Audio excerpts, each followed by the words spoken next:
Le charisme, c'est ce magnétisme un peu indescriptible qui fait que les autres sont attirés par vous, qui fait qu'on vous remarque, qui fait qu'on a envie de vous ressembler, qui fait qu'on a envie d'être avec vous. Moi, j'étais quelqu'un qui n'avait absolument pas de charisme et forcément, pendant toute ma scolarité, j'ai été vraiment fasciné par les gens qui, eux, avaient du charisme. Et j'avais envie de leur ressembler. Et alors, j'ai commencé à m'améliorer socialement, j'ai commencé à m'améliorer en termes de charisme, à chercher comment je pouvais surtout m'améliorer en termes de charisme.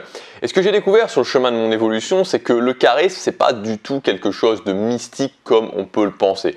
On a l'impression parfois que le charisme, c'est quelque chose où voilà, on l'a ou on l'a pas. Et puis, on ne sait pas vraiment ce que c'est un petit peu indescriptible. C'est là, quand la personne arrive, on a l'impression que c'est un petit peu un voile qui l'entoure, quelque chose dont on peut se rendre compte, qu'on peut ressentir, mais on pense que c'est unique. Et surtout, on a l'impression que c'est très difficile concrètement de se dire, pour être plus charismatique, je dois faire ça, ou pour être plus charismatique, je dois faire ça. Alors justement, comme je vous disais, sur le chemin de mon évolution, j'ai découvert que premièrement, le charisme, c'était quelque chose d'extrêmement logique. Ça passait notamment par la façon dont je vivais ma vie, par la façon dont j'agissais, par la façon dont j'interagissais avec les autres. Et surtout, c'était quelque chose qui pouvait se développer. C'est-à-dire que évidemment, on part tous avec un potentiel de base, plus ou moins charismatique, mais c'est une compétence, une habilité, comme n'importe quelle autre compétence, comme n'importe quelle autre habilité qu'on peut développer. C'est-à-dire que si vous vous mettez à la musculation, vous partez avec un potentiel de base. Moi, quand j'ai commencé la musculation, je suis parti d'extrêmement loin. Pour vous donner un ordre d'idée, si vous faites de la musculation au développé couché, j'ai commencé, j'avais du mal à faire 10 répétitions à 15 kg au développé couché. Donc, je suis parti d'extrêmement loin. Il y a des gens qui commencent, ils soulèvent déjà 50 kg. Il y a des gens qui commencent, ils soulèvent déjà 90 kg au développé couché. Mais dans tous les cas, peu importe d'où vous partez, vous pouvez développer la compétence et vous pouvez arriver, tout le monde peut arriver au final à soulever 80, 90, 100 kg au développé couché.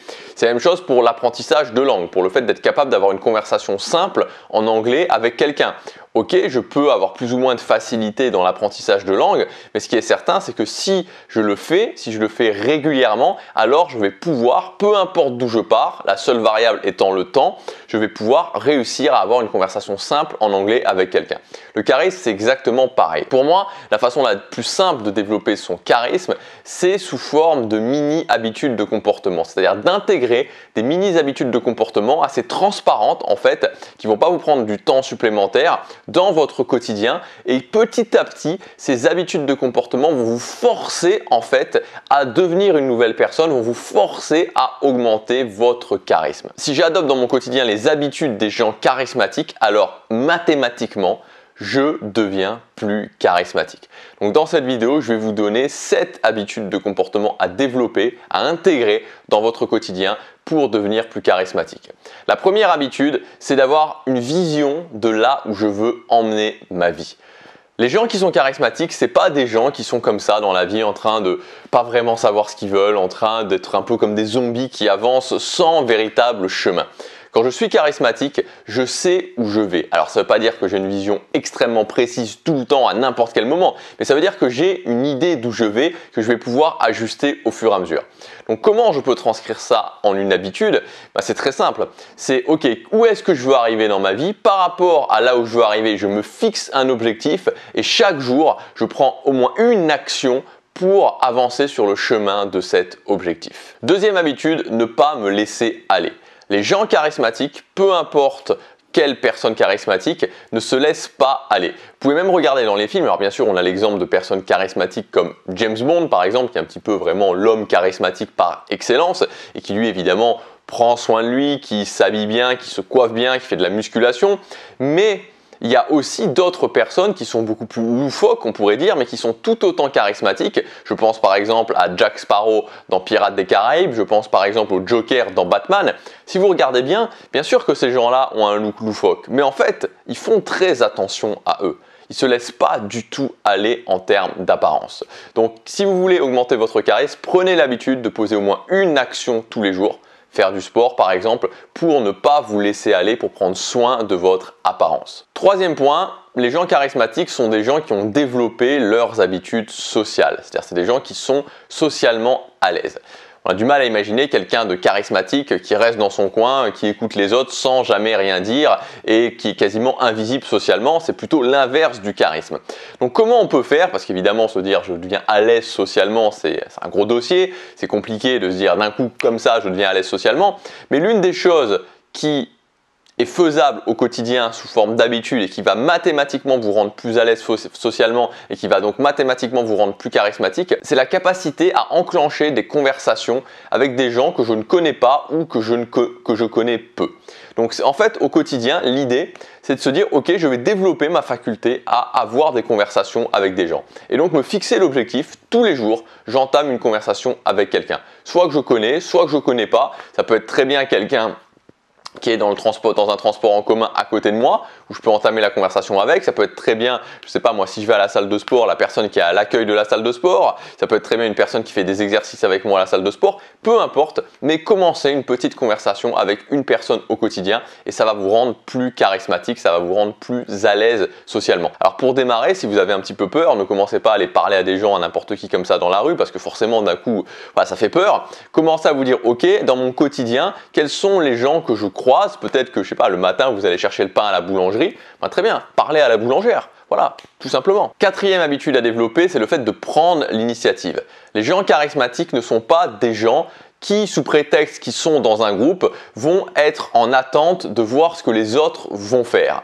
C'est-à-dire que quand ils sont dans un groupe, ils prennent l'initiative, ils prennent le lead du groupe. Donc si par exemple, je suis en train de voyager, je voyage avec un groupe d'amis. J'arrive à l'aéroport et puis à l'aéroport, donc à l'aéroport de destination, et puis à l'aéroport, on ne sait pas par exemple où aller, comment on fait pour aller à l'hôtel. Ok, je ne suis pas la personne qui va attendre que quelqu'un commence à chercher, à aller demander pour savoir comment on va à l'hôtel. Non, c'est moi qui vais aller trouver une personne pour prendre des renseignements, pour savoir comment on prend le bus, comment on prend le train, comment on prend le taxi, pour aller à l'hôtel, où se situe l'hôtel, avoir une carte, etc., etc. Vous voyez l'idée. Donc je ne me repose pas sur les autres, je n'attends pas que les autres fassent des choses, je le fais moi-même.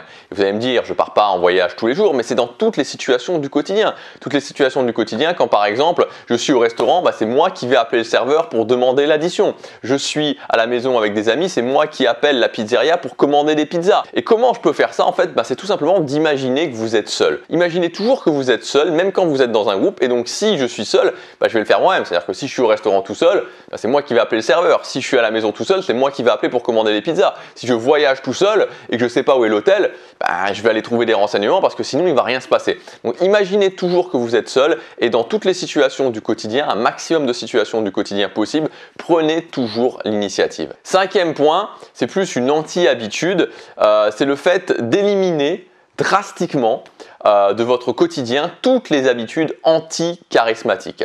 Parce que le cerveau fonctionne sous forme d'identité, c'est-à-dire que notre cerveau nous attribue une identité. Je suis quelqu'un qui réussit ses objectifs. Je suis quelqu'un qui se lève tôt le matin. C'est-à-dire qu'il y a de fortes chances que si vous vous levez tôt tous les matins, votre cerveau vous attribue l'identité « je suis quelqu'un qui me lève tôt le matin ». À l'inverse, si vous vous levez à 11h tous les matins, il y a de fortes chances que votre cerveau vous attribue l'identité « je me lève tous les matins à 11h ». Si vous êtes quelqu'un qui, quand il décide quelque chose, tient sa décision quoi qu'il en coûte, il y a très forte chance que votre cerveau vous mette l'identité, vous donne l'identité. Je suis quelqu'un qui prend des décisions et qui tient ses décisions. En revanche, si vous êtes quelqu'un qui prend une décision et puis qui recule dès qu'il y a la moindre petite difficulté, votre cerveau va vous donner l'identité. Je ne suis pas quelqu'un qui prend des décisions. Donc en fait, notre cerveau nous attribue une identité. Comment il nous attribue cette identité? Il nous l'attribue par la preuve, pas par l'opération divine, mais par la preuve, par ce qu'il constate.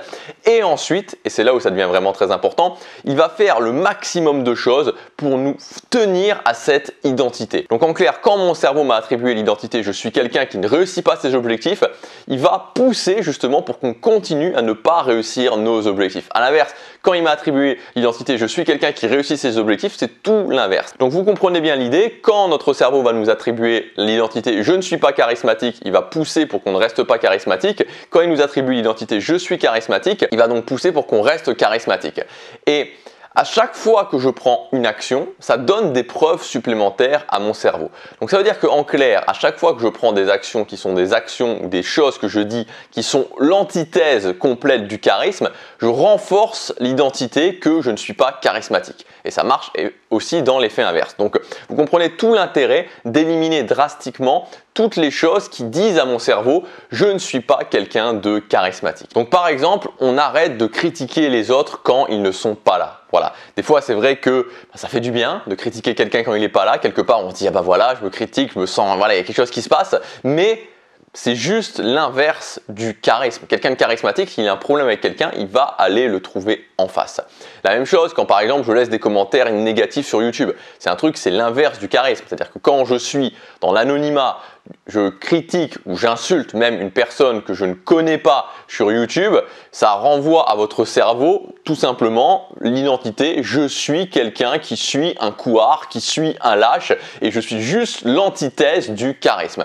Donc c'est tellement simple de ne pas faire ce genre de choses, c'est-à-dire c'est tellement simple de ne pas critiquer les autres dans leur dos, c'est tellement simple de ne pas mettre des commentaires de haine sur YouTube ou négatifs sur YouTube que pourquoi s'en priver? Donc éliminez tout ce genre de choses pour ne pas envoyer de messages, de mauvais messages à votre cerveau. Sixième point, soyez intéressé par ce que vous faites. Alors dans la vie, des fois, on a des choses qui nous intéressent plus ou moins. Quand je suis charismatique, j'essaie toujours de trouver un intérêt à ce que je fais. Même si actuellement je suis dans un boulot que j'aime pas, même si je suis au lycée, à la fac, j'ai des cours que j'aime pas forcément, j'essaie d'y trouver un intérêt. Parce qu'encore une fois, quand je suis à un endroit, que je fais quelque chose et que ça ne m'intéresse pas et que je m'en fous complètement, c'est l'inverse encore une fois du charisme. Donc essayez toujours de vous dire, ok, actuellement je suis à cet endroit-là, comment je fais pour m'intéresser à ça? Comment je fais pour essayer d'y trouver au moins un centre d'intérêt? Moi, je vais vous raconter une petite histoire par rapport à moi. C'est que pendant 5 ans, donc maintenant ça fait 4 ans que je vis à 100% de mes activités sur Internet en tant que créateur de contenu. Mais avant, j'ai travaillé pendant 5 ans dans le fast-food. Et il y avait un truc qui m'agaçait au plus haut point quand je travaillais dans le fast-food, c'était le fait qu'on me mette en caisse. Quand j'arrivais, voilà, je savais que je faisais un 12-20, donc 12h, midi, 20h en caisse. Je détestais ça, honnêtement, je détestais ça. Et au bout d'un moment, je me suis dit, ok, de toute façon, ça va continuer à arriver, donc pourquoi ne pas essayer d'y trouver un intérêt? Et pourquoi ne pas essayer de faire passer un bon moment à la personne qui est en caisse en face de moi, qui est d'ailleurs le client qui arrive, et en même temps, comme ça, je peux améliorer mes capacités sociales. Alors, je ne dis pas que du coup, j'adorais aller en caisse, mais ça me permettait d'améliorer mes capacités sociales, d'y voir un intérêt et donc de ne pas envoyer le message à mon cerveau « Pourquoi tu fais ça si tu n'as vraiment pas envie de le faire, si tu n'y vois vraiment aucun intérêt ?» Et enfin, le dernier point, c'est de développer des manières. Alors, qu'est-ce que j'entends par les manières? C'est un petit peu tout les manières en fait. C'est un certain art de vivre, un certain savoir-vivre, que ce soit au niveau de votre body language, c'est-à-dire le fait de se tenir droit, le fait de ne pas être complètement avachi comme ça quand je suis assis la tête en bas ou complètement avachi. Alors ça ne veut pas dire qu'on ne peut pas se reposer sur son sofa, mais quand je suis en public. C'est aussi le fait de soigner un petit peu son vocabulaire, c'est-à-dire de soigner un petit peu la façon dont je parle. Alors l'idée n'est pas de parler comme le roi de France en 1700, mais l'idée est tout simplement d'essayer de faire un petit peu attention à son vocabulaire, de choisir ses mots, d'avoir un langage un petit peu plus soutenu, parce que c'est toujours plus agréable pour les gens d'entendre quelqu'un qui parle bien, qui sait bien s'exprimer, et c'est pas uniquement aussi le vocabulaire, c'est aussi la façon dont je sais exprimer mes idées, c'est aussi les manières que je peux avoir, comme le fait de laisser passer les gens, de tenir la porte à quelqu'un quand il sort ou qu'il rentre du restaurant. Tout ça contribue justement au fait d'envoyer pour moi-même et aux autres le message que je suis quelqu'un de charismatique et ça me permet de développer mon charisme. Donc pour résumer, les habitudes que vous devez introduire dans votre quotidien pour être plus charismatique. Premièrement, avoir un objectif et travailler, prendre une action au quotidien vers cet objectif. Deuxièmement, ne pas vous laisser aller, prendre une action au quotidien comme par exemple le fait de faire du sport. Troisièmement, entamer une conversation avec une nouvelle personne tous les jours. Quatrièmement, agir en permanence en prenant l'initiative comme si vous étiez seul. Cinquièmement, éviter toutes les choses qui sont l'antithèse du charisme dans ce que vous faites et surtout dans ce que vous dites, comme le fait de critiquer les autres dans leur dos. Sixièmement, intéressez-vous à ce que vous faites, trouvez un intérêt même dans les choses qui ne semblent pas vraiment en avoir. Et septièmement, apprenez à développer des manières, apprenez à développer un certain savoir-être. Voilà pour cette vidéo, j'espère qu'elle vous aura plu. Je vous rappelle aussi que vous pouvez vous inscrire avec le premier lien dans la description à mes mails quotidiens. Donc dans ces mails quotidiens, vous allez recevoir tous les jours dans votre boîte mail des techniques concrètes, des méthodologies concrètes pour atteindre vos objectifs, pour réussir à gagner votre indépendance financière, pour réussir à être plus sociable. Je vous donnerai aussi des nouvelles idées, des idées qui sortent un petit peu du lot, des nouvelles façons de faire. Donc si vous voulez avoir un contenu inspirant qui arrive sur votre boîte mail au quotidien, il suffit de cliquer sur le premier lien dans la description. Vous allez arriver sur une page, sur cette page vous rentrez simplement votre adresse mail et ça y est, vous êtes inscrit. C'est gratuit et vous pouvez vous désinscrire à tout moment. Dans chaque mail que vous recevez, en bas du mail, il y a un lien pour se désinscrire. Donc voilà, vous pouvez rester aussi longtemps que vous voulez pour en prendre le maximum, d'informations, le maximum de nouvelles idées, le maximum de méthodologies concrètes. Et le jour où vous jugez que c'est suffisant, vous vous désinscrivez. Voilà, premier lien dans la description pour s'inscrire. Je vous souhaite plein de succès, passez à l'action, chaque jour compte.